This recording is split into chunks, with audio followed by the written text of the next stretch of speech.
evening, everyone. So I'm back after 10 minutes, and I think we have substantial light now for our presentation.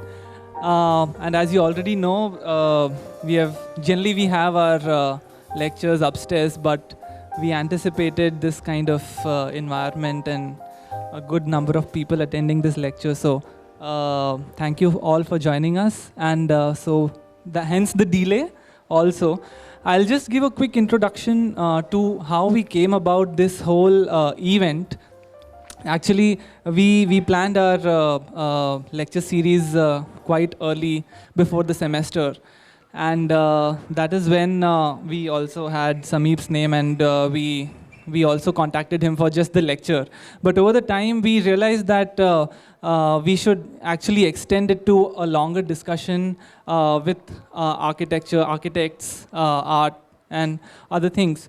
So we requested Sameep to actually bring his work, real work, to exhibit here, and Sameep has been very, very forthcoming for this idea. So after a couple of discussions, we actually were able to get this exhibition here.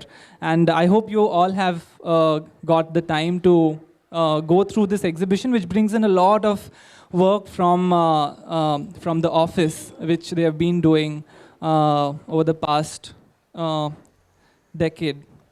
So just to give an introduction to Sameep Padora, and this is a very short introduction. He is this is the most kind of precise one that one can find.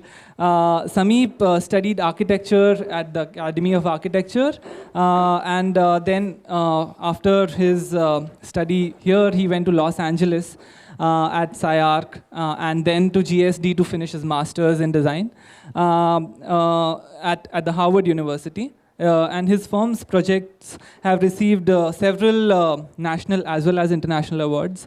And some of these which I will count is the World Architecture News Award for 21 Emerging International Architecture Practices for the 21st Century in 2014. Their firm was the nominee for the BSI Swiss Architecture Award in 2014. The Architectural Review Emerging Architecture Award in London in 2010. Sameep has also lectured at various forums and was one of the 6 international design firms invited to speak at the Royal Institute of British Architects in London.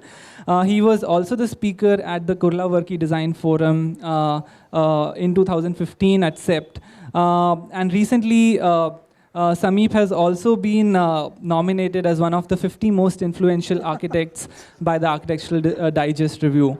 So I think this is just a brief introduction to Sameep's work, and he has brought this exhibition called Projective Histories, which will talk about the way in which they kind of reflect upon their works over the past 10 years through this exhibition. So I'll now ask Sameep to elaborate through his presentation how they have taken this forward. Sameep. I think this will work. Thanks Anuj for that wonderful introduction. It's thank you to the Institute for having us here.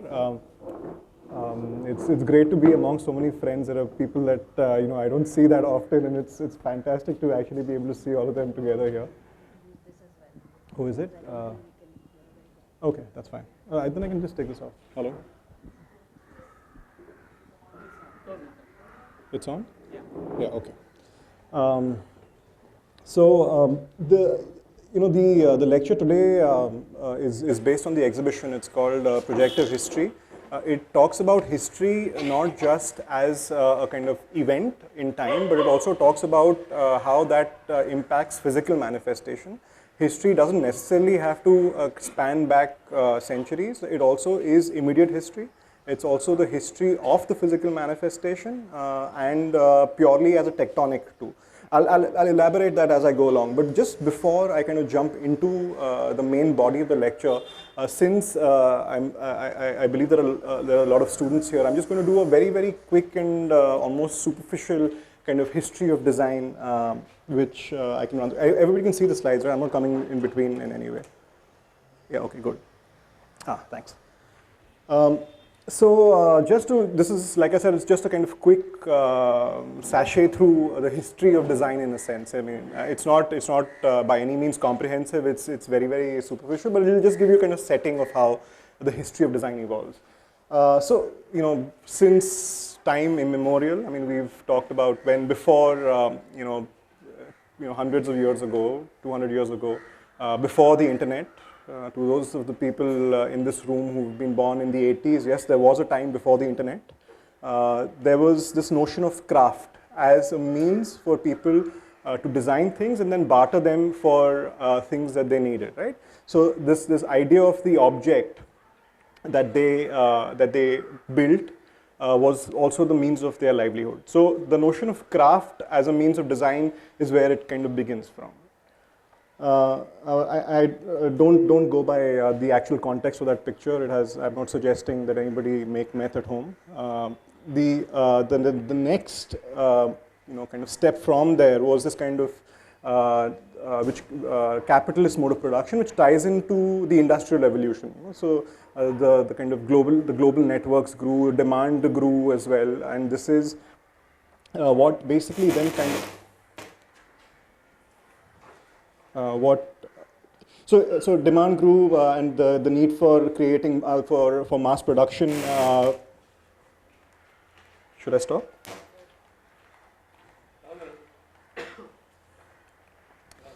So which basically then kind of goes into this this kind of caricature of what that industrial image was, and then that leads to the modern city, almost in this kind of this kind of self-perpetuating caricature that Tati talks about in Playtime, and that in a sense also becomes a kind of curse of modernism, where it becomes this kind of faceless proliferation of a certain kind of built form. So this kind of structural idea then gives rise to this new system called postmodernism, where you kind of start thinking about, people start talking about memory, they start talking about ways that their cultural identity is expressed, or social structures are kind of expressed. And that also, after a certain point, becomes a kind of caricature, and it really kind of goes down this path of becoming very, very just tokenism. Eventually just becoming these kind of series of pretty objects that you can buy at a Walmart or something. And today's time, I mean, a lot of you guys probably already heard of this phrase called parametricism, but also just to kind of point out that all of the things that I showed earlier were really reflections of design as they pertain to society at that point. Currently, the way that you see parametricism on the internet, various firms that kind of practice it, it's essentially patterning. It's just ways to kind of texture a built form. But there are changes that are happening. I mean, you can see that China is now printing 3D houses. I mean, there is a huge housing demand. Maybe this could be a way. So, I mean, the idea of printing, large-scale printing, is something that that has some promise or has some allusion to be able to perform some kind of social need, or even 4D printing, which basically means materials that change over time. So now this was essentially a kind of broad, really broad history of design, from early days until now. And I'm just now going to start with the first section of my presentation, which is really about how, when I kind of graduated, I studied, came back, started up practice, working in the city of Mumbai, you really kind of start you start getting small projects, really tiny projects. So there are projects, like interior renovations, you'll get things like, a store somewhere or things like that. And the question that you start asking yourself is, how is this relevant? How are you doing a store in Kemp's Corner? How can that be relevant to what the city is, right? So what we then started looking at and understanding is that Mumbai as a city also is changing, right? It went from this extremely kind of industrial city, which basically was based out of these textile mills that ran the economy of the city, to now, and also the kind of shipping industry, and to now, which is a kind of more financially driven city, right? So the nature of city has changed, and whilst this change is happening, what also occurs is a lot of this, this kind of the skill of production that existed in the city is also starting to die. So you kind of get machinery that was used in the textiles that's slowly dying, because obviously no one's using it anymore. The shipping industry is kind of moving out because the Mumbai docks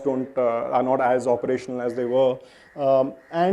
This then, in a sense, became a means for us to also investigate the smaller projects that we were working on, and really kind of look at how manufacturing potential, this kind of sliver of opportunity that you get between the time that these kind of industrial skills exist to the point where they're trying to die out, how you can actually use that sliver of opportunity to create projects. And this first project that I'm showing is a very tiny project. It's really it's just a pavilion. It was done in 2009. And most pavilions are essentially very wasteful enterprises. You kind of go to these AEC expos and all that. Whoever puts up a stall there basically throws away all of that material after the exhibition's done. It's cheaper to make new material every year for their exhibition. So what we did was we essentially decided that we want to work with something that's recyclable. So cardboard is a kind of logical material. It can be recycled and things like that. So once we figured that cardboard was what we were going to work with, we then started talking to guys who make computer boxes. They make them out of cardboard, very cheaply done. So we figured out the manufacturing process. So they basically are cheap because they are replicants. So they basically they are die cuts, which you can so you can kind of cut, let's say, a cardboard panel for something like 50 paisa panel or something like that once the die has been made. So we kind of designed the entire pavilion. Actually, we made a model out of acrylic, which took us longer than the actual pavilion itself. But it's very helpful for us to kind of do this tactile process, because it gives you a sense of the way that the project's going to manifest finally. And then these are drawings of how we actually figured out a die for constructing the project. And then that's the project itself. So it's essentially built out of corrugated cardboard. It's self-supporting. It's not applied on anything. It really stands because of the fact that it achieves structure in the way that it's gridded together. And after this entire exhibition was done, the pavilion was completely knocked down. The manufacturer took it back and pulped it up and made cardboard again. So for us, that becomes a means to kind of look at sustainability in a way that also is not just something that's point-based, like LEED or something like that. It's really something that talks about material processes within the kind of cities that you work in. For the next year's pavilion, then what we did was actually, I don't know if you can see this red carpet on the floor here. So that carpet in every exhibition in Bombay is chucked away, they throw it away. Because it's cheaper to buy that the next year at 8 or 9 rupees or 10 rupees, rather than keep it, dry clean it, and then bring it back the next year. So what we did was we worked with people who do wall-to-wall carpeting. They're very, very mundane urban skill, right? So these guys basically just glue carpet down onto the floor. So it happens everywhere in most offices and things like that. But a lot of these guys who actually work with roll carpet have a skill to kind of stitch those edges together. So we work with guys who are doing this wall-to-wall carpeting to create a module out of that waste carpet. And then that module is strung, they can again stitch to each other. And the deformation of that entire mass is basically the weight of the entire pavilion. So it's really a kind of expression of the weight of the material itself. And that is the project. So that is the waste carpet from last year, and what you have on the floor is the carpet for this, the exhibition at that point. So then slowly, now people saw that we were actually not kind of burning up money, so they started kind of giving us slightly larger projects. And this is a very small, actually it's large, this is a kind of relative term. This is a small store that we did in Bombay called Creo. It's in Kemp's Corner. It's essentially, it's in this beautiful old building, which is completely inundated by signage. So you don't really see the manifestation of the building on the ground floor at all. That was essentially our site. So you can see what that site is like.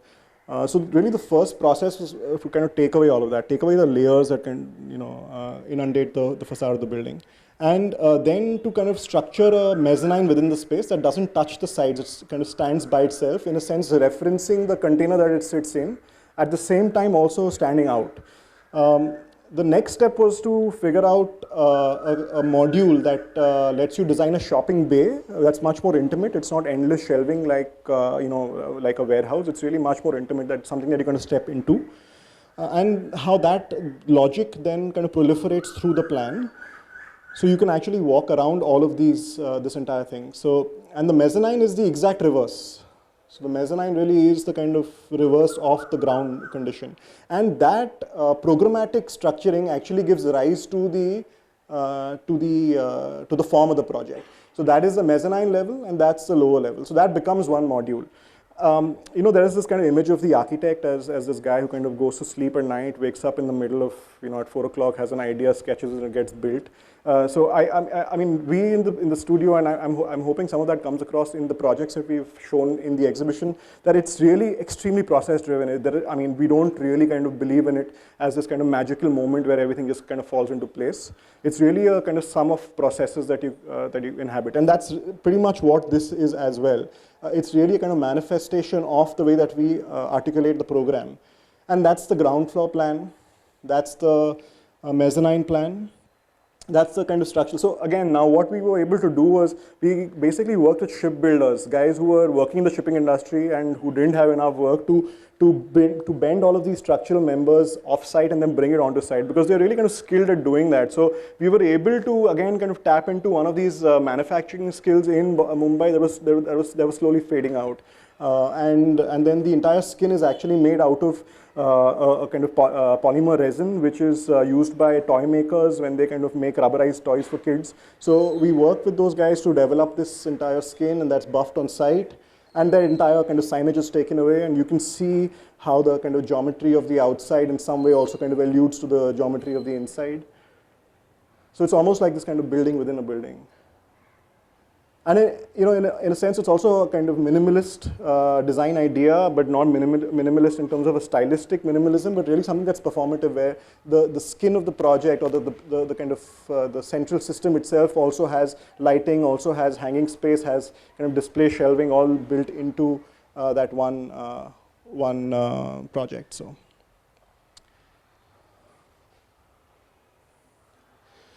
And then we got a restaurant to do. It's this restaurant called Indigo in Palladium, which was on a very tight timeline. They wanted to build really quickly. It was the first time that they were sitting in a mall space. And when you kind of build in a mall, there is what do you allude to? Like the previous project, there is high street. You had these beautiful arches on the building. But in a mall a mall is a mall, right? It could be any part of the country, and it's all the same. So what we were trying to do was then trying to develop a kind of formal response to the existing infrastructure within the site. So whether it is columns, beams, whether it is ducting that ran above in certain parts. So all of those arrows where you kind of see pointing upwards, they are essentially indicating where there is no infrastructure in the ceiling. So it actually goes higher there, and wherever there is infrastructure, it starts coming lower. So right here there would be a beam. Right here, there is no beam, so it goes up. So that was the kind of the logic for the project. And what you see here is then how we kind of developed this skin for the project. And then there was a huge retail component that they wanted, which would pretty much be like this if we set it out by itself. But what we did was we incorporated that as a part of the way that the kind of ceiling system happened. So it really becomes a part of that entire envelope. And the entire space that's defined by the envelope becomes a dining space. The nicest part of the project is unfortunately the part that you don't see, which is this. These were bolts that screws actually that we designed that were threaded on both sides. So for this 80-foot long space, you could level the entire ceiling armature every 4 feet, which basically meant that if I was kind of building up to let's say 80 or 100 feet, there would be a leveling issue if you're assembling stuff on site, right? So this allowed me to kind of change that leveling wherever there was an issue. And then that is what the space was. So this entire thing was drawn on the computer, sent out to CNC machines that actually milled the plywood, and then all what was done on site was assemblage. So again, we'll use a lot of digital tools, but really the digital tools need to be used primarily for a particular purpose. It can't be something that is, it's just for the sake of it being what it is. So this is what happens next. We did one restaurant, it was very, very successful. I mean, really today, I don't get a table when I actually go to the place. So I have to call the owner sometimes, who have also changed, so now getting that table also is impossible. But so what happened was after we did that restaurant, we got, we were really kind of happy that it did well. But you know who this guy is? Game of Thrones, all of these movies that Frodo, that movie and all that. One thing that's common in all of his movies? Yeah, he dies. So we didn't want to be kind of typecast like this, where this is like the driving idea that you have to die in every, you have to do a restaurant every time that you kind of do a project. So what we tried to do was also with the restaurants we got, we were trying to see what kind of skill we could actually use in the project that would differentiate that from the last restaurant. So what we've done is, we did Tote. We did the second Tote, not the first one. The first one was done by another good friend of mine, Kapil Gupta, and he recommended that we do the second one to the clients. So, I mean, I don't know how many of you have seen the Tote. I mean, the original Tote's really beautiful, fantastic site in Mahalakshmi. Like beautiful rain trees, you get this kind of filtering light effect coming through. And when they told us that you guys will do the next Tote, we were like super happy. We were so happy until the point that we, actually saw the space. So from that that kind of beautiful layering of trees and all of that, we got this site that's on the ground floor of a building in Andheri, which is basically one garbage dump behind, and these massive 4 columns within the space. So, so that time you kind of start thinking, what's wrong, whether there is a God, whether it's time for a Havan or, things like that. But then you start kind of wondering as to how you can make, something out of all of this. And then what we did was we actually structured the space itself, started looking at those columns as a means to create some kind of visual connection from one edge to that the other edge of that L-shaped space, and then started making that connection with keeping in mind that the first Tote also referenced trees in some way.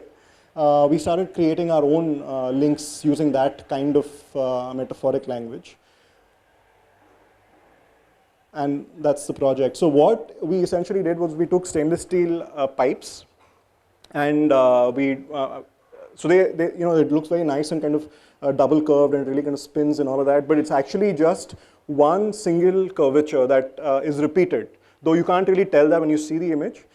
The rest of the pipes are all straight. So if I can point out, this is the only curved element, right? This is straight. The other part that goes up there is straight. But when you kind of look at it, it really seems to kind of do more than just repeat a curvature. And again, we work with the same guys who helped us, work on that Creo project with the kind of curving lines and things like that. So this is another project. So they're hollow stainless steel pipes. They have wiring that runs inside them. So none of the, the wiring is actually seen without, kind of drilling through walls and things like that. And it also builds that visual connection from one end of our space to the other. So this was, the initiation. This is how it all kind of began. This is how we tapped into the history of the economies, or the kind of let's say skill-based economies of the city. And the next bit is really looking at the notion of formal types. Now, when I kind of say formal types, what I mean is every bit of architecture that we inhabit exists with some with some kind of connection history. Whether the kind of building that you're sitting in right now, you could talk about the Domino House, Corbusier, whatever. Our houses, maybe our village houses, the courtyard house, things like that. So there are these kind of historic models that kind of perpetuate through time, right? So what I'm going to show now is really a couple of projects that look at that. Of course, to set things in perspective, as a culture, our allusion to history is radical. It's either two things. It's either very reverential to the point that it actually cuts off the historic fabric from the living city. This is the Armenian cemetery in Surat. So you can actually see that it's been walled off. It's so walled off that you can't even enter from the main entrance. You have to go behind through somebody's house to actually kind of come into the cemetery itself. Or it's plain apathy. This is in Baroda. It's an entrance to a step well which actually has a water tank attached to it. I mean, the irony of the situation, right? A step well that actually stores water has this syntax tank right next to it. So there are just two ways to kind of look at history in our condition. But there is another way as well. I mean, the notion of history as a pedagogic instrument. I mean, it's nothing new. It's been done all the time. This is from Champaner. You can see the minarets of the mosque have these kind of Jain embellishments, details. There is, and my favorite example, the tomb of Kulik Qutub Khan in Delhi, who was one of Akbar's stepbrothers. He basically, this tomb was built from the remnants of a temple. In the British time, this temple, this temple which became a tomb, was then converted into a building as a farmhouse for a British regent called Thomas Metcalfe. So a temple becomes a tomb, becomes a farmhouse, right? So now this is the kind of way that we've dealt with with history in the past, right? Historic structures, not carrying the weight of their event histories, but really their tectonic. I mean, I really kind of looked at how the tectonic can be inhabited, and here what you see is the Islamic arch sitting right next to a kind of the British addition to that structure. So, the argument that we make in this particular section is there's a notion that history can be also looked at something that's evolutionary, that evolves over time. It's not something that needs to be stagnant in the past. This is a project that we did as for a project, but it was a research into the structure of Mokharna domes. What you see here is these beautiful domes that exist throughout Islamic architecture and how we are able to kind of take that. Let me see if I can play the video. And how we can take that, build it into a set of parameters. So what you see is the Mokharna dome structure. We've kind of constructed it with a series of parameters in Grasshopper. So it's exactly the same fractal system. It's not a fractal, sorry. It's exactly the same kind of divisions that happen in a Mokharna dome. And what we've done is we keep changing the tessellations. We change the height of the arches. We will also see that we'll change the number of divisions on that. At all times, while that happens, the logic of the structure of the Mokharna stays the same. So what we are able to do is we are able to take all of these parameters, feed them into a kind of a definition that lets you change and alter a historic formal model in response to program, in response to climate, in response to context. So the idea of taking history and then looking at ways that it can become more relevant is something that we are really interested in. This is another project. This is actually a kind of kick or just a brief brief note about our first project in Hyderabad. I mean, when we started working on the project, I had absolutely no idea what I was getting into. Hyderabad, now I joke about it, the fact that our biggest client in Hyderabad is Vastu, and it has nothing to do with the client. I mean, you just can get the book of Vastu and do everything. So it gets ridiculous sometimes. So what we decided to do with this, and this is actually something that we put together, where we split up each program into a series of boxes. So what it does is it basically systemizes the Vastu guidelines. So you can actually literally kind of point to which side is north, and the kind of blocks would reconfigure. So in a sense, we were trying to cheat the system and really kind of point out the ironies in.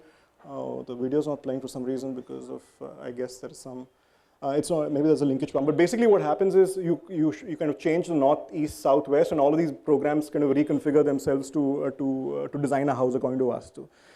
So what we then did was we kind of furthered that idea and developed the house as a series of parts that can be configured in various ways. Each of these ways could be either like this, like this, like this, like this, like this. So each of these volumes or masses rotate based on the way that the direction that the house faces. So the idea that something, we kind of abuse Vastu all the time. It's absolutely, I kind of buy into that argument. But there's also a kind of opportunity there to see what you can do with it. It's a series of rules, and it really alludes to a kind of digital way to look at the entire system again. And that's something that we were just exploring in this project. It's currently under construction. One of the houses is under construction with the Hollow Center and all that. So I won't get into the details of the project, just to kind of show you how we've been able to kind of look at these kind of traditional ways of doing things and seeing ways that we can input technique or technology into it and maybe look at transforming it. So this project that I'm going to show now is a temple project that we've done close to Pune.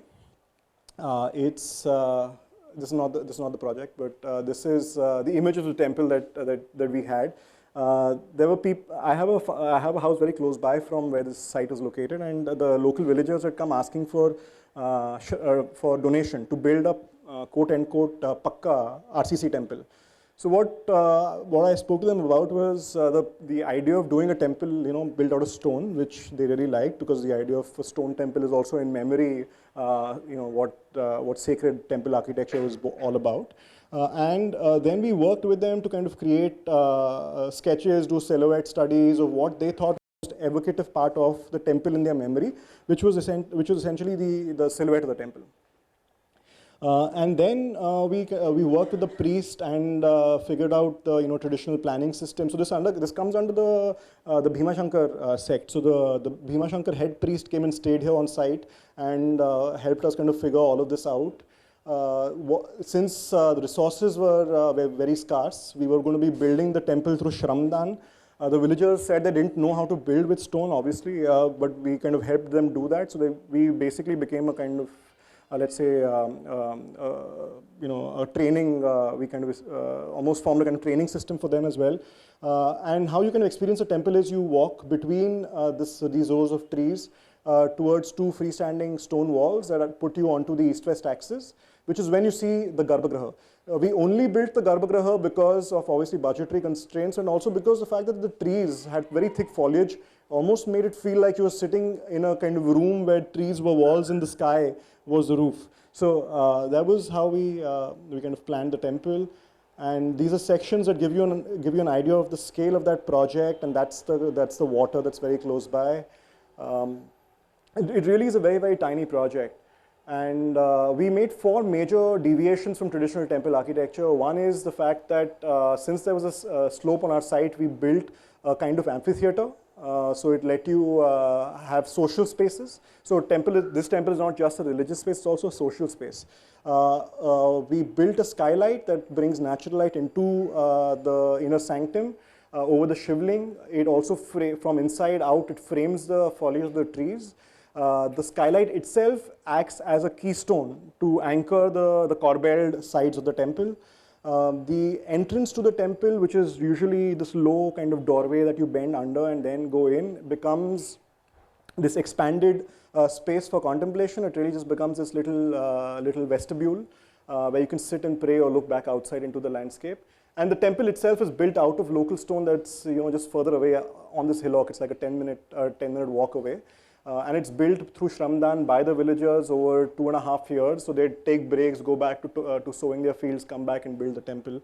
And that's the kind of little vestibule that I was talking about. Those are those 2 freestanding stone walls that we built out of stone that we found on our site. And what's really nice about the temple, it's not something that we had planned, obviously, but it's something that's almost accidental in many ways, that it's almost like a found object. It doesn't look like a new temple. It looks like it's been here forever, and it kind of seems to have aged like that as well because of the patina of the basalt that we've used. And a lot of the symbolic elements become little installations within the landscape. That's the amphitheater that you see behind. That's the inner sanctum with natural light coming in through. That's the corbelling, and that's the MS skylight that holds the corbelling in place. So once this temple was done, I was really, really happy because it was featured. It was on the cover of Architectural Review in London, and I thought, oh, this is now a successful project, and let's see what happens next. We'll do other stuff. But what was very interesting about the end of this process, or maybe in a sense a beginning, is that the priest one day asked me for the magazine, which I gave to him, right? And he took the magazine. I didn't really ask him. I just thought maybe he wants to kind of keep it to show people who come to the temple or whatever. So he took the magazine and went to the local collector, showed him the magazine and said that, our temple is this famous that people will, that is published internationally. Now you give us a road that comes to the nearest village at least. Which is fantastic. I mean, you never kind of think about that as a means, as architecture as a means to leverage, equity. So, but that was what happened. It was fantastic. And as successful as this project was, in the ways that I describe it, it was really successful, so much so that we never got another temple to do for the next 5 years. And when we got another temple to do, it was again in the middle of nowhere. It was on the border of Madhya Pradesh and Rajasthan. And it was this 600-acre site that Welspun had been given by the government to start Asia's largest solar power plant.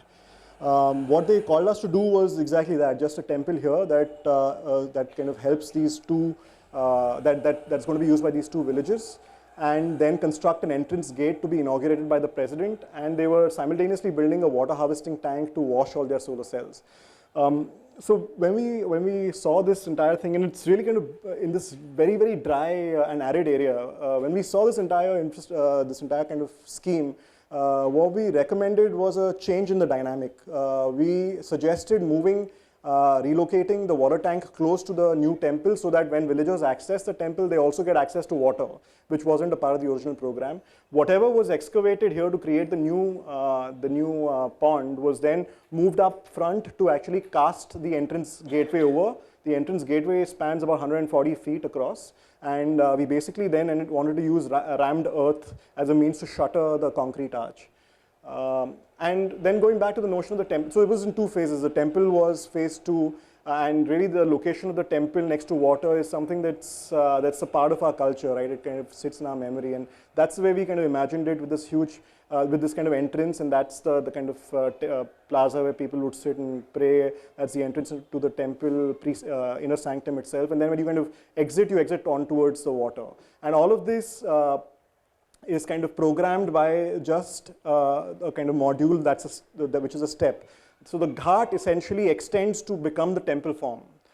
This model is right at the entrance when you walk into the exhibition, so you can see it later maybe.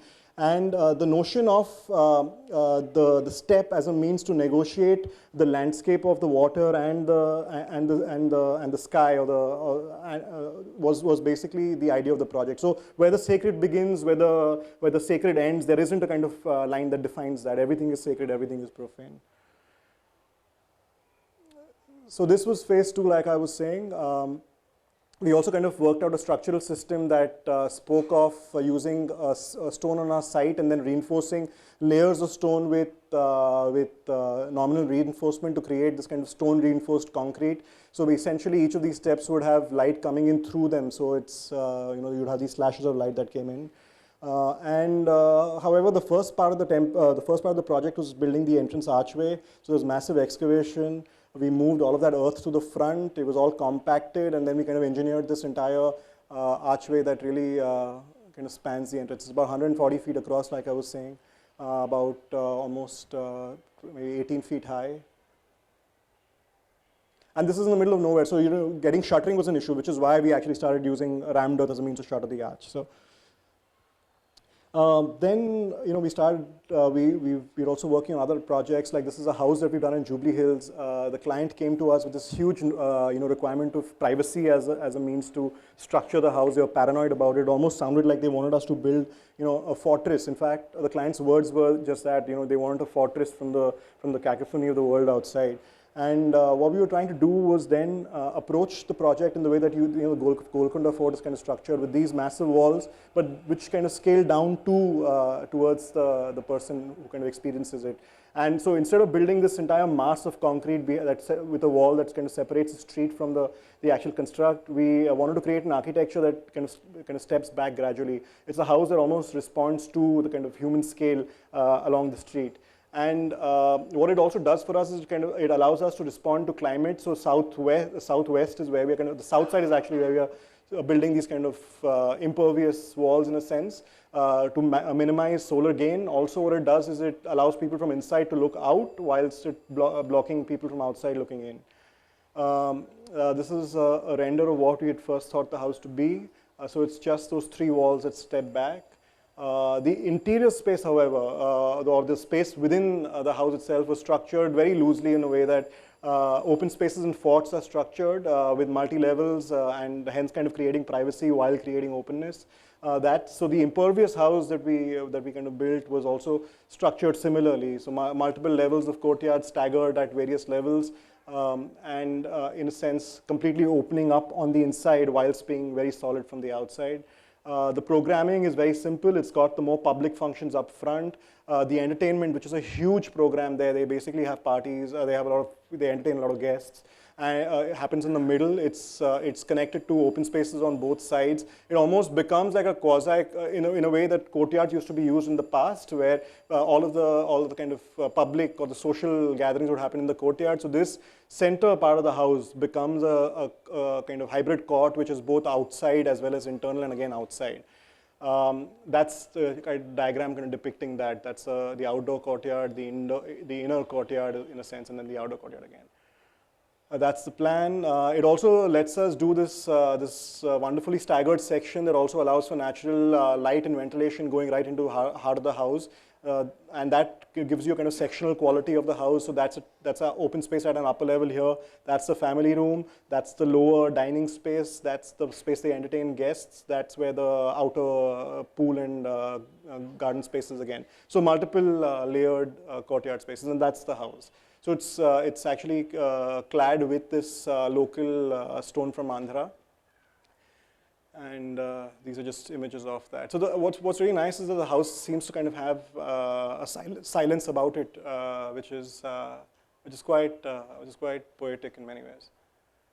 And that gives you a sense of what the surrounding fabric is. So it's a similar program for the next house, but look at how that kind of builds itself compared to what this house does.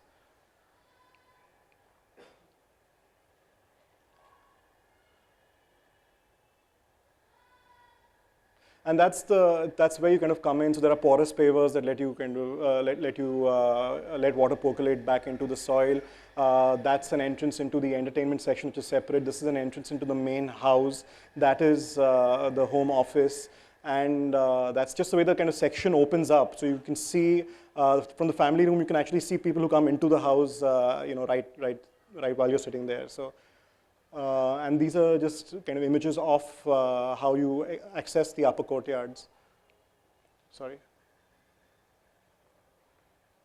And this is again internal configurations of multi-level rooms, skylight that kind of lights up the interior bits of the space. And you can see sky while you're in there, so it's quite nice.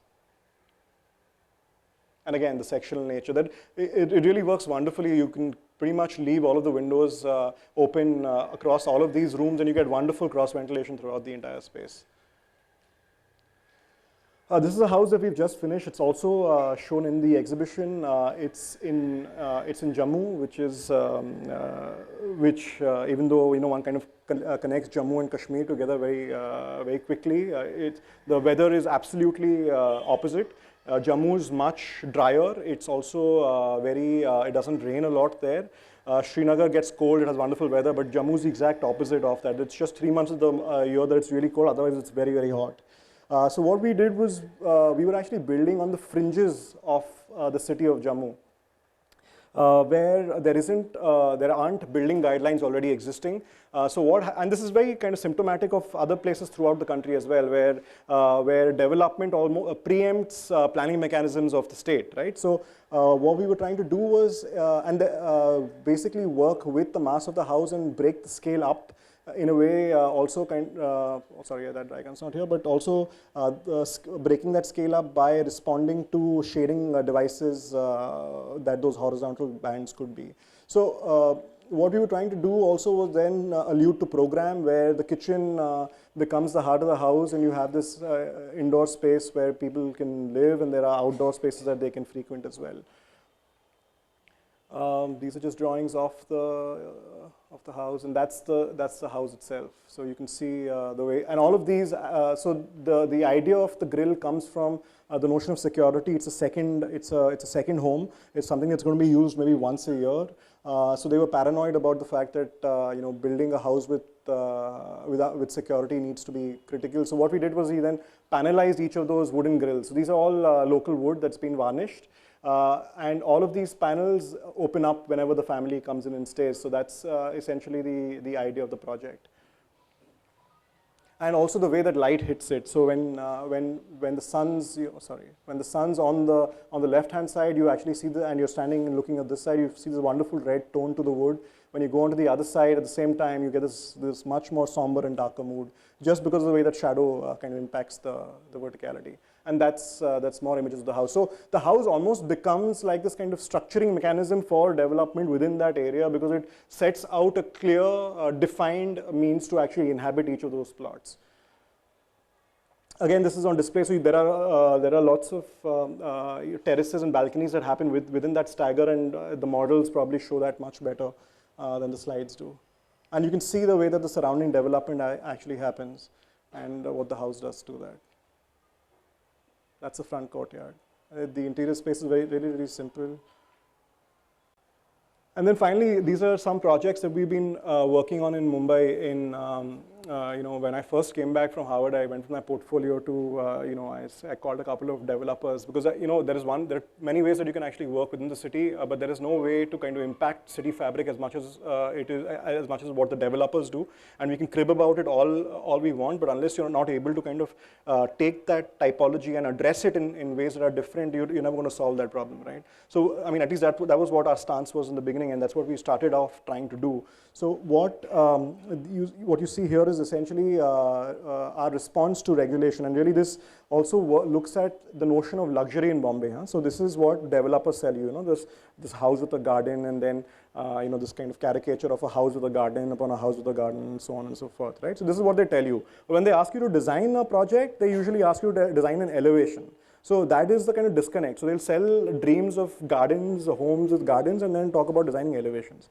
So what we did was we, in this case, suggested that you actually look at designing the section rather than the elevation of the building.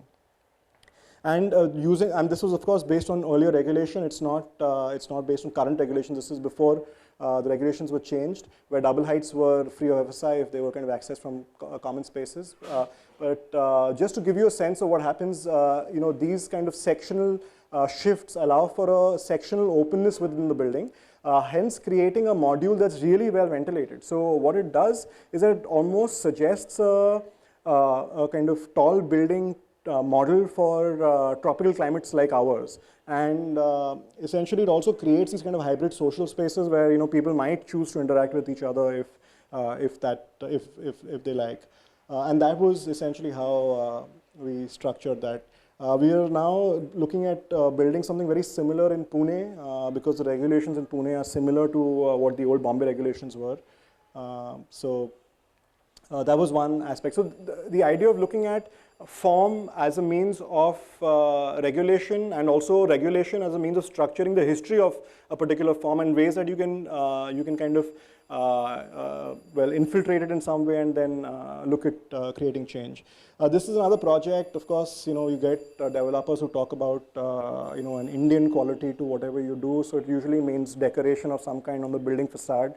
And this project that we were doing in Tade, this was pretty much what he was talking about. But when we looked at the project itself, what we realized was the floor plate was really small. And the core, in comparison, was turning out to be quite humongous. So looking at using this as primary structure, and then looking at the jali not just as a decorative element, but really as a kind of structural system, we proposed a new kind of building that looked at this internal vertical structure and this outer skin hence doing away with any kind of beams and columns on the inside, creating flexible space for the developer to change configurations over time. So should the market say that there are 3 bedrooms that are good, so you can actually look at kind of changing those walls around without impacting structural calculations.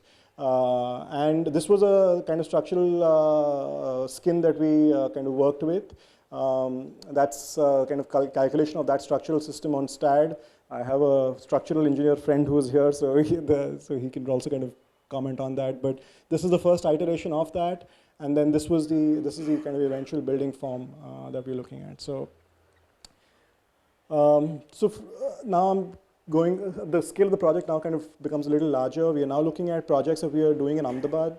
Actually, there's just one project we're doing in Ahmedabad right now, which is on the SG highway. What we were trying to look at is that that's our site right here. Right? So this is the overall plan that, of the municipal limits of Ahmedabad. There is the DP, the new DP basically suggests this huge affordable housing corridor that runs all around the outer ring road. There is a plan to do greenways throughout the city. There is a plan for BRTS networks that will extend out onto SG highway. So what, in our proposal, what we did was we evaluated the amount of green that already exists on the SG highway, which is negligible. I mean, that's the kind of calculation that we kind of compared it to. We obviously do a lot of studies in terms of environmental performance, and there's a lot of this kind of stress on sustainability, but I don't think sustainability should be a talking point for a project, because that should happen de facto. It shouldn't be something that becomes the kind of ideology of a project, because every project should be sustainable. So essentially what we've been trying to do, what this is essentially a kind of calculation of how we'd be able to kind of reduce load on city infrastructure by looking at solar exposure on certain parts of the buildings that we are doing. Also energy generated by something called PaveGen, which is energy that is created by people walking. The second thing we also looked at was waste recycling. So all dry waste made in our site or produced on our site is going to be recycled within a recycling unit based in our project. So what we did was we also proposed this to the state to give us extra FSI to be able to build this within it, not only to service our site, but eventually also to service the further kind of urbanizing neighborhood. That's just a detail of how we kind of look at, kind of slicing all of this up. And then the greenway. So there is no greenway on SG highway. If you've been to SG highway, it's completely barren, though it's shown in the DP. So as a proposal, we asked the developer to propose building the greenway from the BRTS spot to stop to the entrance to our site, and then kind of proliferate that through our site as a plaza of, as a public plaza, a green public plaza that's flanked by retail on all sides, and also kind of steps back up as it kind of creates further terracing and a kind of plaza for the city. And that's the actual project. So these are just visualizations of that and how the building structure, so the entire structural skin it happens on the outside again. And that's the plaza at night as a visualization. And that's, so even the kind of modulation of the planter beds is responding to them being larger on the southwest and then smaller as it kind of heads towards the northeast. Okay, let me just, this is a video. It's essentially the same thing that I've said, but I just want to play it so it gives me a minute of pause. बोलेगा लंगड़ा dance करेगा मोटा पतला पतला मोटा मोटा पतला पतला मोटा का डुमा दुकान दुकान डुम दुकान दुकान डुम दुकान डुम चश्मा वाले का चश्मा गोल चश्मा वाले का चश्मा गोल प्रस्तुत है एफएम समाचार। प्रधानमंत्री ने आज घोषणा की कि क्षेत्र के पर्यावरण संरक्षण तथा इसका दीर्घकालिक विकास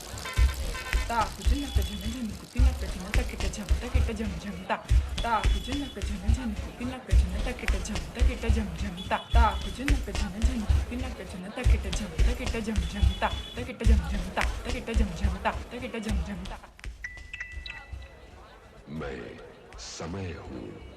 दाल फ्राई है, आलू छोला है, बेसन गट्टा है, सेव टमाटर है, आलू गोभी है, गोभी टमाटर है, चना मसाला, मिक्स वेज, मटर पनीर, शाही पनीर, खोया पनीर, कढ़ाई पनीर, चना वेज, मटर पनीर, खोया पनीर, कढ़ाई पनीर। ले लो भाई क्रीम, गोरा करके भाई शादी करा देगा भाई। क्रीम ले लो भाई, क्रीम बढ़िया वाले क्रीम ले लो, बढ़िया वाले ले लो भाई रब।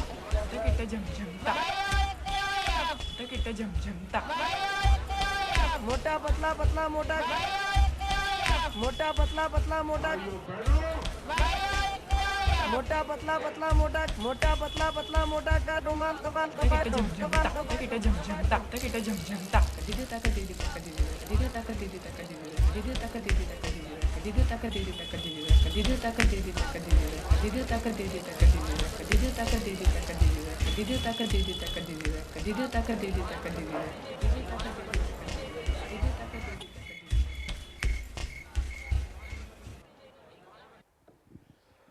This is the final section of the lecture tonight, which really talks about the networks that we base our projects in, and how you could look at projects that work off these networks, and how you can actually look at how you could look at making associations within various kind of fabrics within a city, which don't seem obvious at the first, but are deeply embedded in it. This looks at, well, this is the first project, and this is also at the exhibition where.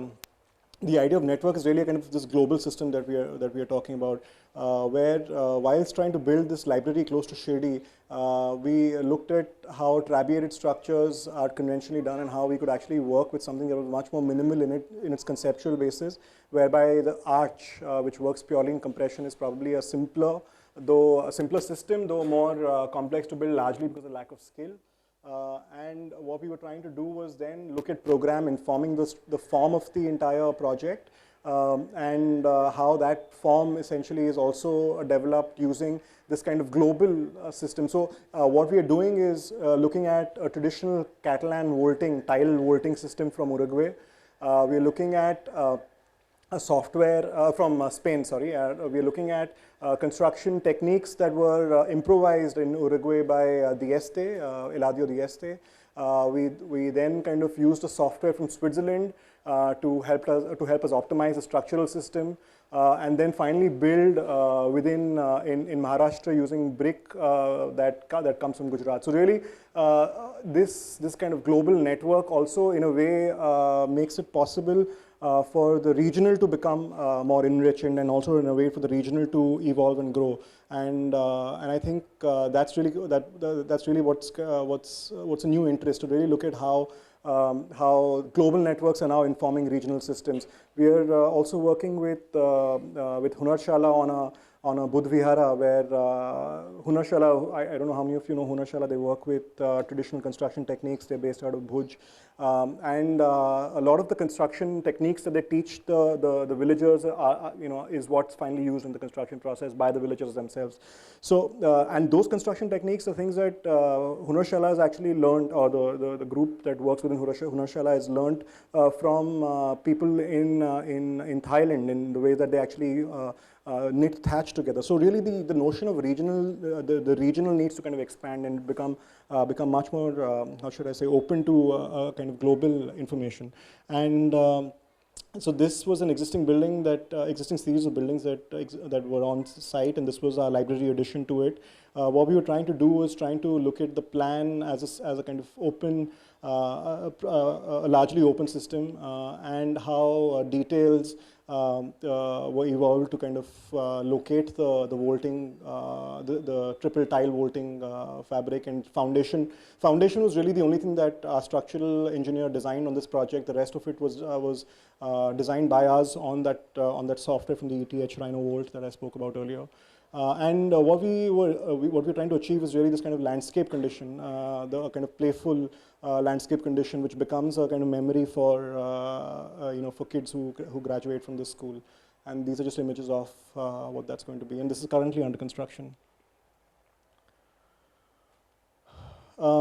This is the second last project. It's really something that came out of a personal interest in in where we were situated, where our studio is located in Bandra, and how we were kind of looking at it kind of began as a little documentation of how Bandra grew from this collection of 17 Gauthans, and then kind of changed it completely in the way that you see it today, infiltrated completely by the formal city. What's left, the post-colonial city in a sense exists as this kind of formal system, the grids that proliferate the city, and really the more, and what the city actually needs happens within the interstitials of what the formal city is. So, affordable housing becomes payment dwellings, markets are along boundary walls boundary walls of buildings in Bandra. And this is, this is symptomatic of, throughout our city, it's not just Bandra. Gauthans become these little slivers that happen on either sides of roads, primarily driven by families who manage to kind of piece their houses together, or by commercial activities that's starting to kind of grow into the space. And open space is really kind of relegated to just these fringe, these thin slivers of pavement that we have, hard pavement that we have along our waterfront. These, there are ways that you can, what we are basically arguing for is that these things could actually be ways to understand the way that the city could develop in the future, and it's through these kind of informal mechanisms that one can understand the city better. What we also did was, there was one particular payment dwelling along Carter Road, which we documented, and we basically mapped who lives in each of these houses and who does what. So you basically see all of these as networks that exist within, that connect the formal and the informal. So what we obviously found was people who lived here worked within this area itself, as drivers, as maids or whatever. Their kids went to a school that's run on Carter Road, on the promenade, by people from the formal city, by housewives from the formal city, almost creating this kind of cyclical association. So it's completely symbiotic in many ways. And what you see down here is a kind of depiction, or is actually the image of that. We figured out what parts were commercial. That diagram's not here, but it's in the exhibition, that shows what parts are commercial, what are residential, and what parts are vertical circulation. So it's really a beautifully kind of articulated and very detailed, self-sufficient organism that kind of inhabits this part. And then we went down closer to where we are at. This is Kantwadi. It's the Gauthan that we have our studio in. And this is looking at how we basically documented Kantwadi from whatever TPS plans that we could find, and how it's changed over time, and how the fabrics become denser and denser, how even roads have basically disappeared by people building compound walls, just cutting them off from other sections of the city. The study is much more detailed, and it's continuing, so there'll be a lot more of this. These are open space, these are Nolly maps, ground conditions. This is height drawings showing how the heights of these buildings have changed from 1960s to now. And also when you kind of start talking to people who stay in that area, the historical references that we were getting was Bollywood. So Amar Akbar Anthony was shot here, and that was something that they were all very kind of proud about. In fact, that is where our studio is. So that is immortalized in Amar Akbar Anthony. And that took us further into looking at what Kantwadi is today. And then speaking with the original inhabitants of the area, we were able to piece together the Kantwadi of the mid 20th century, the 1950s, where each of those stories become more evident. So there was where there is currently a kind of defined garden which is kind of gated up. There used to be an open ground where kids used to play. There was a lady. There's a cross which used to be a plaza for people to celebrate functions in. But I mean, it still happens. But now there's a major road that goes through here, dividing the Gauthan into two parts. Hence, this plaza has become very minuscule. And there was a lady who was making illicit liquor during, so all that stuff gets documented as well. So what we're trying to do now is trying to piece together a kind of spatial history from spoken narratives, which is a lot more engaging than just doing those Nolly maps that you saw earlier. And then maybe at some point look at an intervention where we start looking at that plaza that I spoke about, the little cross plaza, and there's a Maidan that's cut off from people right now. So if you see it's used for parking currently. This is a Maidan that's gated off and no one can really access it. So we've just established an ALM, and we are now starting to kind of look at garbage recycling as a means to kind of set up things, and then move into more bigger problems. Segregation as a means to begin other interventions within our Gauthan. This is one of our first meetings. Shama Kulkarni has been really very helpful in kind of helping us work this stuff out. And then to the last project that we've actually, I mean, I'm kind of calling it Reimagining Dharavi after the competition that was hosted, but really it's a project that we've been working on for the past almost 4.5 years through the kind of mode of workshops and then engaging with local contractors, local dwellers in Dharavi and Shivajinagar. And we've done this with Urbs. They've been great friends and collaborators in this project.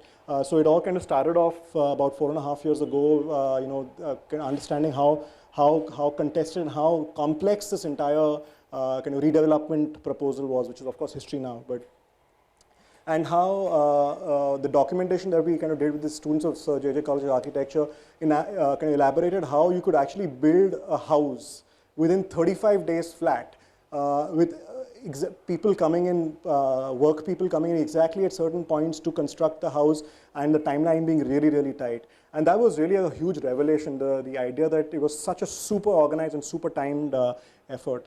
And also the fact that people were spending up to 1,500 rupees a square foot to build there. I mean, you know, one normally kind of, so as an outsider, one thought that people kind of lacked resources to build, but it wasn't financial resources, it was really real estate, because primarily when you're building within Shivajinagar or Dharavi, you're always building within a constrained floor plate of what exists between two houses. So that in itself is also, there's a huge kind of negotiation when you kind of build something in this space, which is also fantastic. There's a lot of collaboration even between people who are adjacent neighbors. And we obviously know how well used these outdoor spaces are temporally over time, how functions change, how users change, and also how beautifully detailed the edges the houses are, to the more well-built houses are, and how innovative construction techniques are when you're actually building within the house itself. But when you actually look at the kind of spatial configuration of the house, it's pretty straightforward. It's like as if you're building within a formal situation where you have one slab over the next slab. What we were suggesting is then to start looking at anthropometrics to kind of create an efficiency through sectional variation, and then kind of staggering that throughout the house. It also tied into this volume that Urbs is working on called the tool house, and how that really becomes a kind of mechanism for socioeconomic sustenance for people who come into the city of Mumbai. And these are just studies that we did for a house. And what we did was we kind of reasoned out the fact that if you were building the staggered section, you were able to generate almost 150 square feet more by the staggered section than by that, which basically means you can liquidate in terms of giving it out on rent and things like that. So it becomes a means of income as well.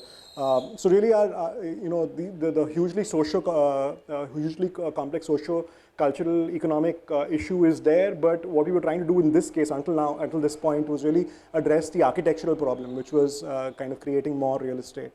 And then what we also did was, this gentleman here is a contractor who works in Shivajinagar. We worked with him to explore various materials. This is EPS, expanded polystyrene. So it's a very light material that can be used to construct upper floors. So if you're adding floors over time, it becomes a great way to construct with. In fact, we actually helped design the Urbs office with the same material. It still stands in Shivajinagar. It's great insulation. And we kind of devised this homemade hot wire cutter to actually slice the EPS block. I don't know if the video plays, but I can check. So then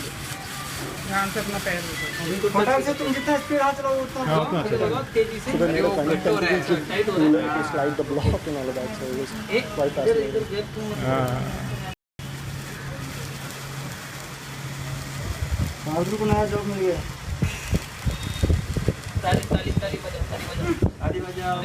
Yeah.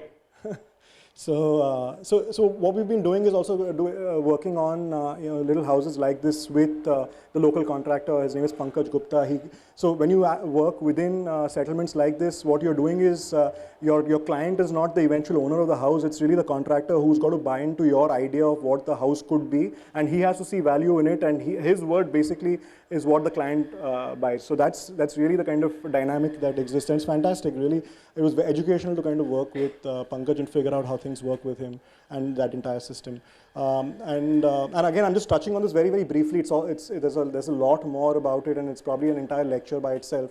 But this then kind of segued into our proposal for Dharavi, for the Dharavi competition, where we looked at current conditions within Subhash Nagar and Transit Camp, and to look at documenting that in terms of what's already existing, what's built up, etc., etc. I'm just going to quickly go through this. I know everyone's kind of might be getting impatient. And our proposal really was to look at how we could perpetuate the kind of building strategy that already exists. So what we were trying to say was, let's not look at conditions of Dharavi in 2050. Let's look at ways that we can create improvements right now. So one way of looking at Dharavi or other such settlements is as problems that the city has, but really the other way to look at it is as solutions for affordable housing within the city. So that's what we were kind of going by, and what you see here is essentially a proposal of creating this kind of infrastructure of water supply and sewerage that would also kind of work with column jackets that would kind of grip the existing structures, ensuring stability of structure and also letting them extend that structure over time.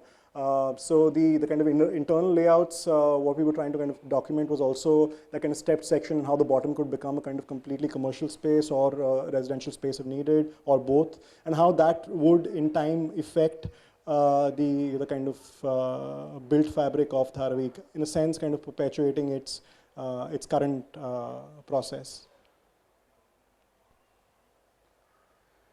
I'm now going to end with this last video. It's a house that we built with herbs in Shivaji Nagar, and it's built by Pankaj Gupta, and it's finished. This is basically documenting its construction, and it's a video that was put together by herbs, and yeah, so that's basically it.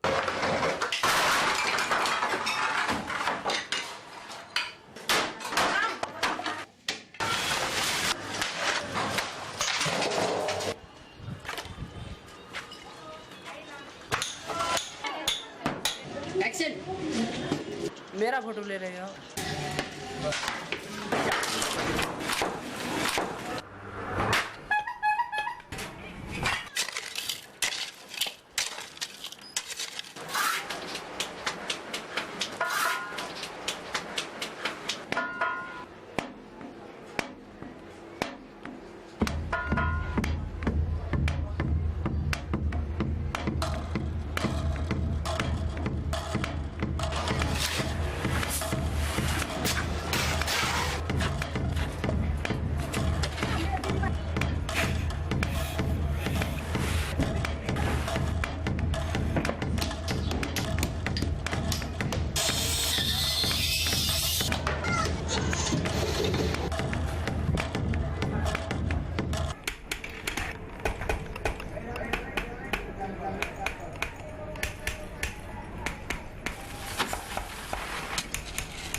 Thank you.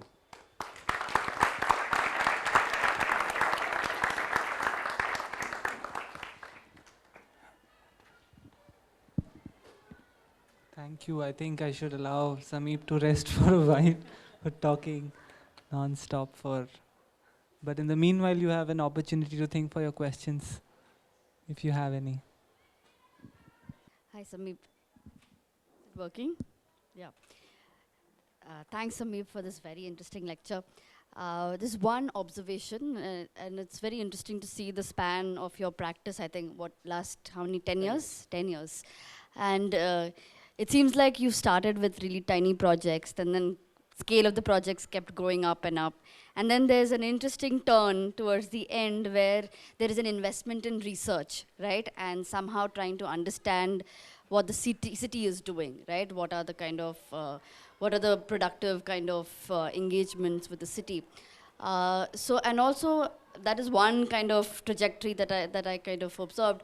The other one, when you started off with talking about the idea of craft, right? And then somehow there's also this, it's not traditional craft, but also trying to find these practices in the city, right? Which engage with, say, shipbuilding, for example, or trying to find the carpet industry, where people are making things out of discarded things, right? So I think it's interesting to look at both these, where it began, and then this kind of shift in trying to look at these engagements with research. How do you, I mean, this is the question, how do you see this further, going further? Is there a kind of research interest to start looking at other ways? Because one of the ways that designers practice is there's this kind of just-in-time situation, right? There's a project, and then you immediately try, hunting around and do very quick research. But is there a kind of, interest to start thinking of a slightly long-term idea of research where you actually marry these two practices, the idea of, this kind of practices of labor, practices of craft, and then this idea of a long-term research interest in the city? No, that's actually spot on, because currently the way that the kind of projects that we're doing right now, and I mentioned that project that we're doing with Hunarshala, where we are more, the form of the project is one thing, but what we're really interested in is the ability of that project to be able to become a kind of bridge for people in that locality to also kind of improve their socio-economic condition. So Hunarshala is training people in Sakarwadi to be able to learn how to construct with thatch, with rammed earth, stuff that's kind of already available there, but there is no kind of knowledge base for them to build on. So and let that become a means to, one, maintain the building also that is being built for them, but also as a means to become a ways to kind of earn a livelihood. So for now, the idea of the network and the way that this network and this kind of global understanding can also enrich a kind of more local condition is really what's interesting, because you kind of talk about globalization, really keep talking about the way that it's impacting our cities and badly at that, but really there's a means to kind of leverage that through these kind of smaller gestures. And I think the idea of the small scale is really something that's fascinating, and it's what's really interesting us at this point, is of interest to us at this point. Also, there's a project in the exhibition which is a little house. You might miss it, but it's actually a takeoff on what we learned out of our experience with Shivajinagar and Dharavi, and how people were building incrementally over time and techniques that they were using, which is what led us to this entire house where we actually, it's called I think the itinerant house, where this particular couple, their lifestyles are also kind of changing fantastically fast because of their job changes, whatever lifestyle choices and things like that. And the house essentially becomes this kind of infrastructural situation, which then has plugins into it that kind of accommodate change over time. So what you're saying is fantastic. I mean, it's actually also, thanks for that question, because it also helps me clarify certain positions that we are taking. I don't think that house could have happened if we hadn't done our research on Dharavi and Shivajinagar before that. So the smaller scale is the means for us to be able to articulate it, not just sooner, but also more thoroughly than larger scale projects. So I think smaller scale currently is what's driving most of our work. I hope that answers the question. Yeah, you can ask it.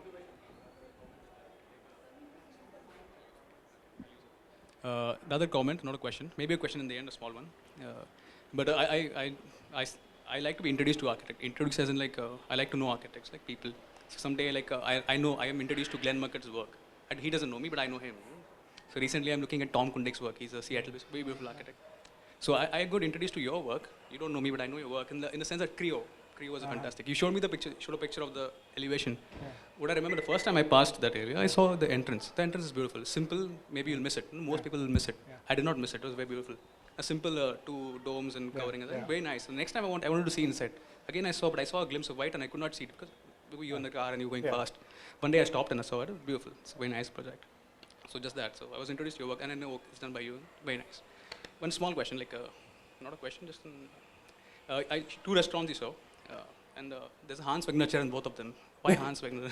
and I think you use that chair quite often. Maybe, I don't know. Well, I like Hans Wagner's chairs actually. They're very, very comfortable. And they were reasonably cheap as well, so fit in the budget of the project. But no, I really like that chair actually. So, but now that you pointed it out, I'll consciously try and avoid it in the next project. There's someone here who had a question. So my question is, The mic's right there. my question to you is, you said that it's very difficult right now to work in Mumbai, or you get smaller projects or like interior projects or a restaurant or something like that.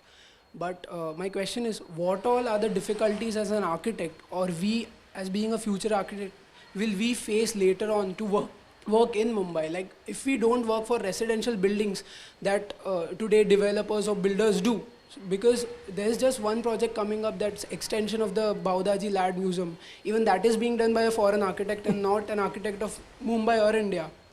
So what are the problems that we are going to face in future as an architect if we want to work in Mumbai? And finally, what is the percentage of share that are we going to get out of it as an architect? I didn't understand the last bit. What percentage? The first part was that what are the problems you are facing right now as an architect to work in Mumbai, and what will we be facing later on? Well, later on, I'm not qualified to say primarily because I think our cities are changing so quickly. Focuses of state, of private, let's say, capital is changing so quickly. It's very difficult for anyone to kind of predict what the state is going to be. But as far as difficulties, well, if you kind of go to a developer, and I was going to tell you the story, but when I first came back from America, and I'd actually worked there on a tall building, and I came back and I called a developer who I knew, who my father knew actually. I said, I'm so-and-so, and I'd like to come and show you my work. And if you like it, then maybe I'd love to do some work, and maybe we can do something nice. He said, no. That's what he said. He said, no, don't come. We're very happy with Hafiz Contractor. Those were his exact words to me. So, but this was 10 years ago. I mean, when I came back in 2006. Since then, what's happened is there is a growing consciousness that design might be a factor, but currently real estate prices are so high that design, whether it's good or bad, will not make much of a difference in the actual retail value of a project located in Andheri, Bandra, Kemps Corner. But what we've been trying to do right now is work with developers on projects where they are able to, well, for instance, we're working with Kalpatru. So Kalpatru came to us to do a project with them, and it's been almost now 4 years that the project's still not gone off ground. It'll start now, hopefully, but we've been trying to push them, as much as we could, as much as we can, and hopefully we've kind of made some dents in that system. But you just have to keep trying. But again, that being said, I don't think you've heard about the fact that 60% of Mumbai's population lives in its so-called slums, right? So then, what is the other 40%? It's all of us, right? So which is a majority? 60%, right? So there is a huge amount of people who can also benefit if there is somebody sensitive, to kind of work with. So you shouldn't only see, the developers as, Mumbai city. There is also other segments of society. So, yeah, I mean, if you kind of think about that, there might be some intervention. And don't worry about the small projects. I think the small projects are really like Rupali was saying, that they are the ones that will actually help you catalyze your work to a point that it could inform research or vice versa, and then finally to be able to kind of scale up as well. So that would be my advice to you. Firstly, I would like to thank you on behalf of school for your presentation. Thanks. And my question is, your buildings like the Ace Pavilion and the Green Plaza especially, they seem to be quite lively. So as an architect, what do you think that brings life to our building?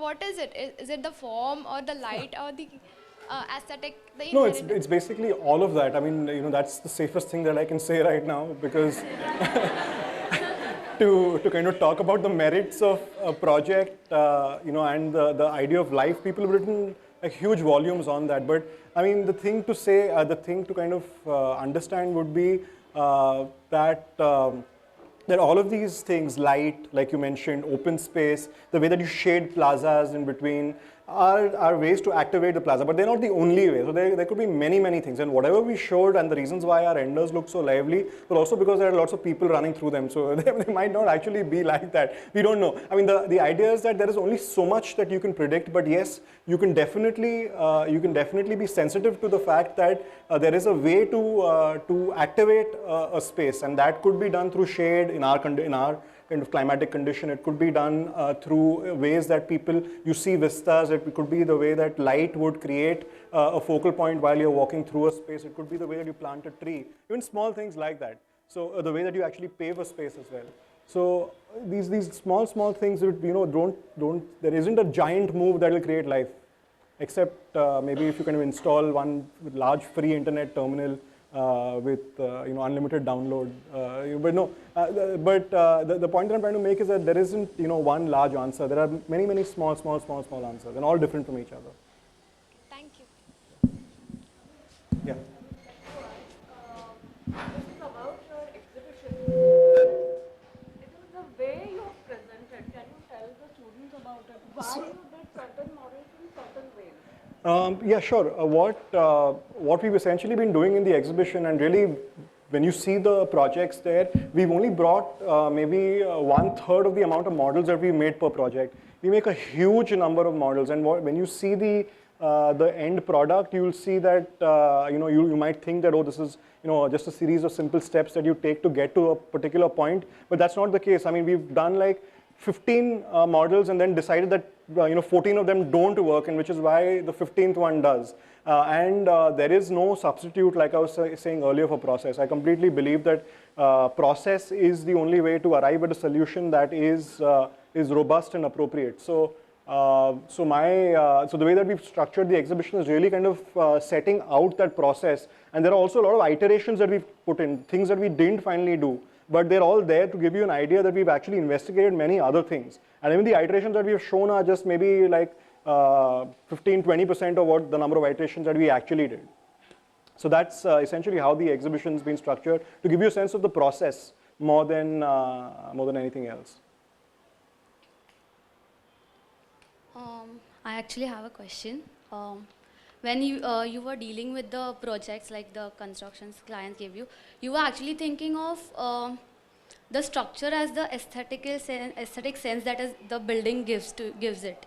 So, and actually it's quite difficult to make the structure aesthetically rather than putting some other skin. So, why would you choose a very complicated or difficult path to build, and how the idea came to you? So the idea was that we wanted to create the structural skin essentially gives you a column-free space on the inside, which gives you flexibility. So it becomes a value addition to a project, right? So that was the idea of putting a structural skin outside. Now the configuration of the structural skin is again kind of programmed based on the way that which program sits behind, where there could be a living room, where there could be services. So there the openings become smaller.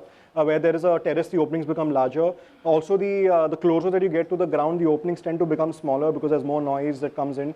And as you also kind of go from public to private, the light quality that you need within those spaces change. So all of these things are kind of balanced, or they're kind of articulated by by us kind of using all of this information and overlaying it. So what you eventually see, like I was saying again, what you eventually see is just the end product of a really kind of very kind of intensive process, design process. So when you see the end product, you kind of wonder why it's so complex, but when you see the steps that take you to that, then you kind of get a better sense of why that is. So, and that exhibition will kind of help explain that.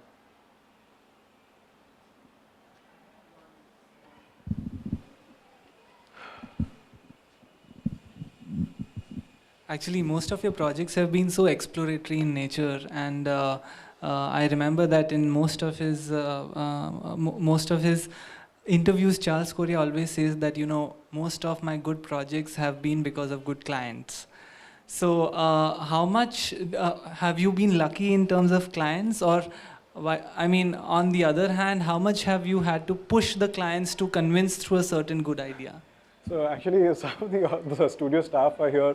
So, you know, one of the houses that we are doing, which is on display there, we contemplated putting up all the nasty emails we've written to the client.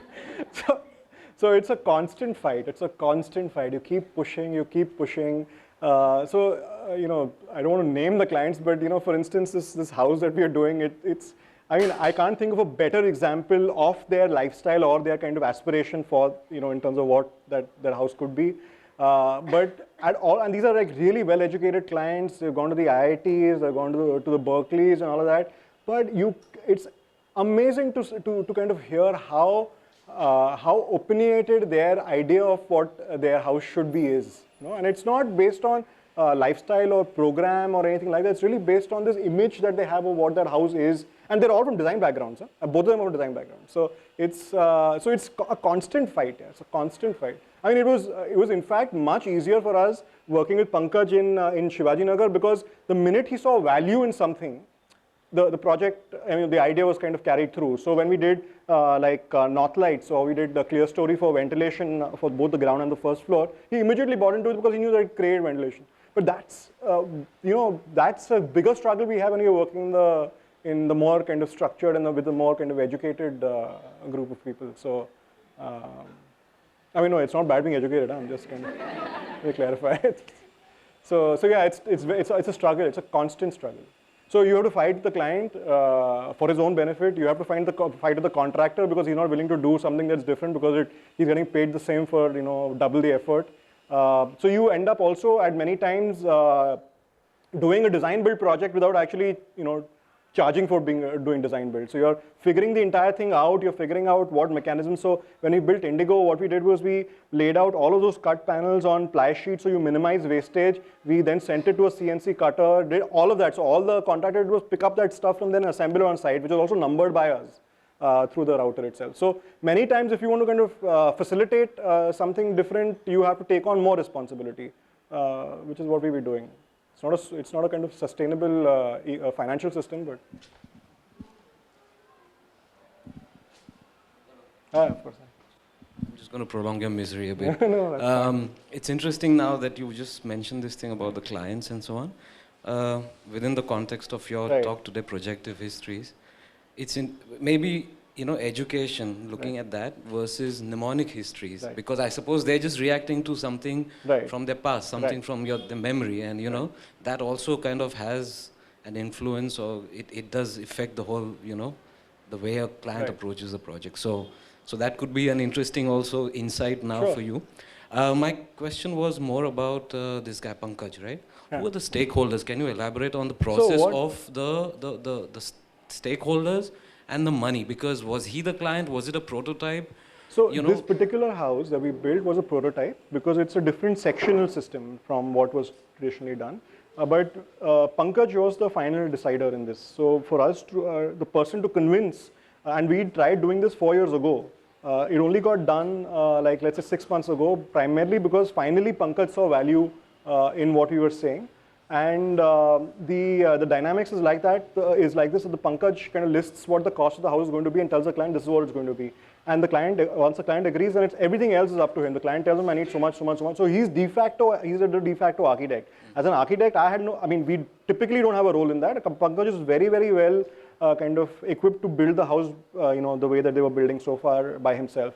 But the fact that we could create more space within the same volume was something that, you know, kind of interested him. So which is how we finally were able to kind of build something together. But really the critical or the key figure in this is Pankaj Gupta. Of course, we met him through Herbs. So Herbs was the facilitator in a sense, and Herbs has been working with them for longer, and we really got introduced to Pankaj through Herbs. And our association with Pankaj and Herbs has been an ongoing one for, like I was saying, 4 years, and which is finally kind of turned into one house right now, and hopefully more in the future. So.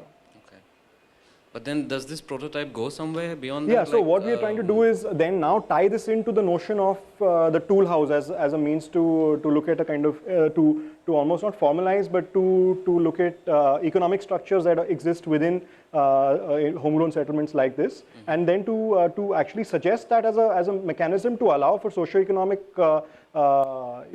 let's say new socio-economic models within the formal city. Not to look at this as a kind of outlier in a sense, but really as the main kind of economic fulcrum for further development within the city. Thanks. And it's not like a Mumbai condition, it's happening everywhere. I mean, Orbs has done research about it in Japan and stuff like that as well. So it's really it's funny how you talk about regional and global, and then there's so many things that are regional here, but you'll find them absolutely everywhere. Yeah. Same conditions that affect living. Yeah, absolutely right. The constraints, everything is same. It's that's probably the global aspect, of what we do. Sure. Thanks.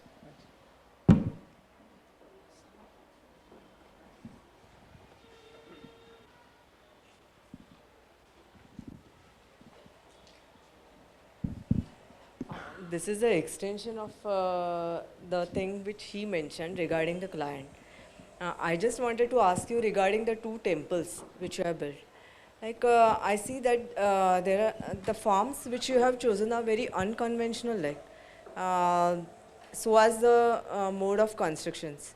So how you were able to convince the people to build those kind of plans? Like the temples which we see are very different. Right. I mean, the conventional temples are very different, but the modes you are using are very modern. Right. So how you were able to convince the people to build these kind of structures, and what were the reactions of the people who came to, like the people who came to worship the temple, the gods and all?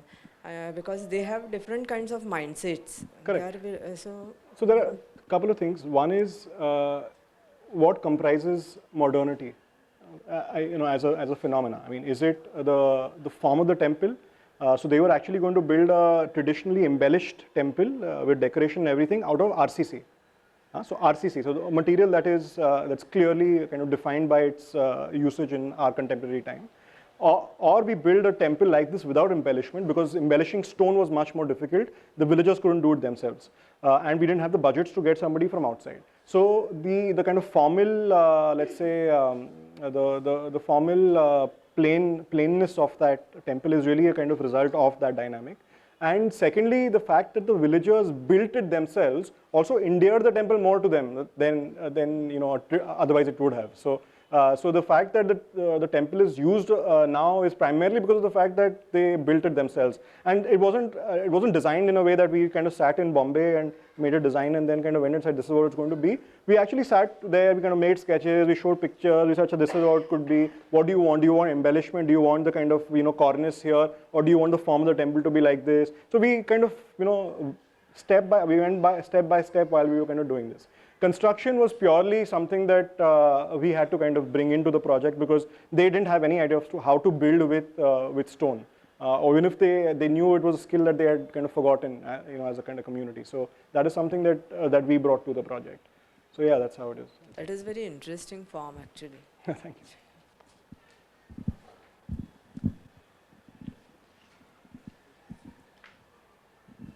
Hello, I am a first-year student at SEA itself. My question is really basic, but when you said the workers built the temple, and also when you talked about Dharavi, I wanted to ask, what is the role of an architect when you're not really designing something in Dharavi, right? Not something you are having you have something already, you are just recreating it, right?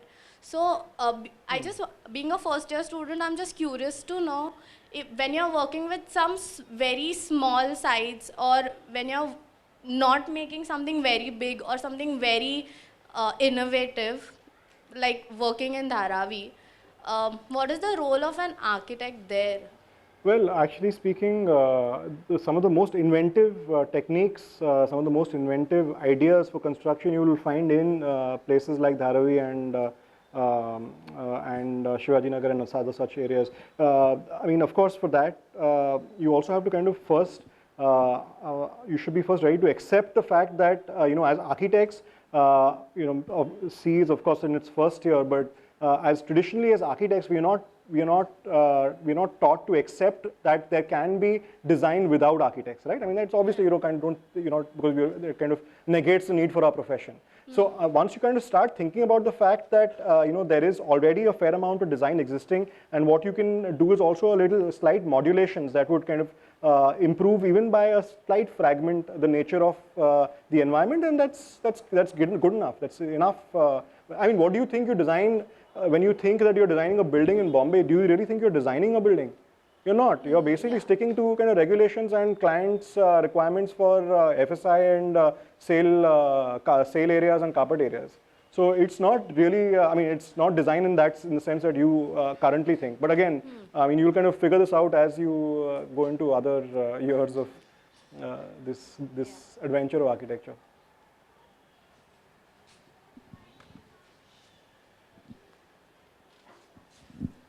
I think Neera had something. My question, not question, it's an observation which about the temples only. Right. In the sense, first of all, I really admired your courage to take over a project like a temple. Before you showed, I said, oh my God, what am I going to see now? But especially the second one, I think it's in a way making a statement where your place of worship and a social place, these two aspects of a worshiping place are very well blended in your design. So your temple is not, quote unquote, temple is not really dominating. Right. So and that you managed in the second project, Right. because the scale was probably large. Right. So how did you achieve that in terms of So actually, it was a public body, the client? No. It's Wellspun Energy. So they are basically a corporate enterprise. So they just wanted us to build a temple as a CRS program, so kind of a community outreach program. Yeah. But the water body was completely separate, had nothing to do with the temple. And in a dry and arid area, when you're building, and just building a token temple really makes no sense. I mean, if you don't have water to kind of drink, what are you going to do with the temple? So what we were trying to do is trying to see by our proposal, what we tried to do was combine the two. The minute you do that, and people in the village get connection to the temple, they also get connection to the water, which is really what drove the design, and which is also the idea that we kind of put forth to the client. And we talked about the fact that this plaza then becomes a means for the villagers to also be able to kind of experience the benefits of this entire project being in their backyard. They're taking 600 acres of land from their community. Actually, the public place becomes primary, and the worship place becomes absolutely, secondary. Absolutely. And it is seen in your it becomes like absolutely. It's like the ghat. It becomes a kind of space for events, occupation. Thank you. I think it is, you have a question? Okay. Hi.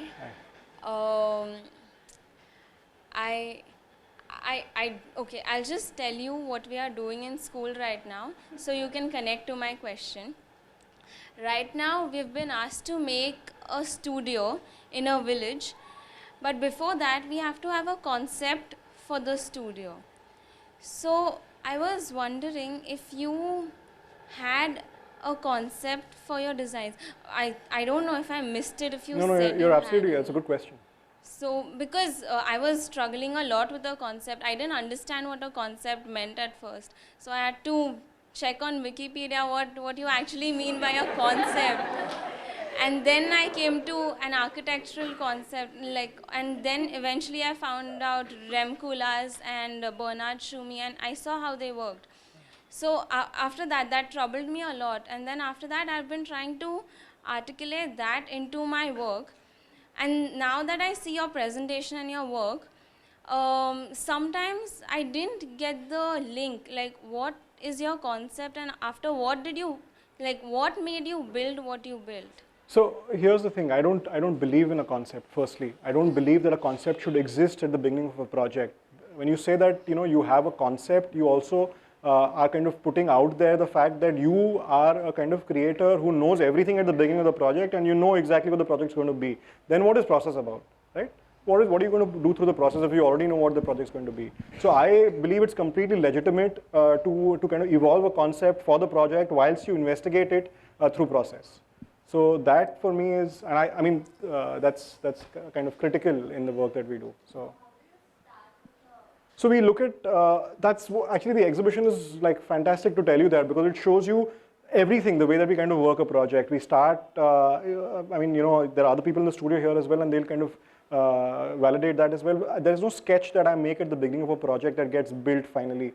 It's really, you know, things that we talk about, really kind of models that we build, 3Ds that we do, conversations that we have, people that we see, things that we see on site, contractors that we talk to. So all of that comes together in a way to build, to kind of formulate a project. Even this notion of projective histories that you see as a kind of you know, underlying thread is something that's happened over time. I didn't start my career 10 years ago saying that projective histories is going to be it. You know, I mean, it's something that really kind of that when you kind of practice for 10 years or so, you also start finding out things about yourself and you kind of figuring that out. And once you start looking within, you also start seeing commonalities that guide what you do every day. So that is essentially how I kind of see the practice. Well, I think it has been a great evening. I think... sorry, Anuj, I'd just like to, before we end, just call my studio here because of the fantastic work that they kind of put together. So it's, you know, I'm just kind of sitting here and talking about all of this, but it's really all of them who've kind of put all of this together. So, I mean, I think, you know, all of you guys should just come up here and get a big hand for that. Please. Come on, come on.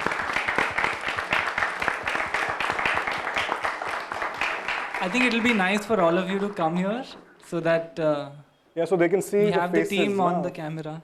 So they know that you guys are not students here who have been doing your own thing in that space for the past 1 week. Come. Go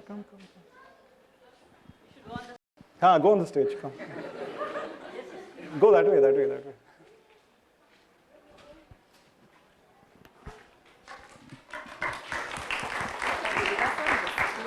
Come on. I don't know. So they'll take a picture, no? Then we put it up in the next exhibition. Oh, sorry. Come on. I think, Sameep, you should do a quick round of introduction. Maybe. Yeah, sure. Now let me see if I remember names. But that's Saurabh, that's Amish, Vishal, Diane, Kriti, Nitisha, Shubham, Harshat, Pankaj, Maithili, Vami, Shravanti. I'm joking, I knew your name. Saloni and Aparna.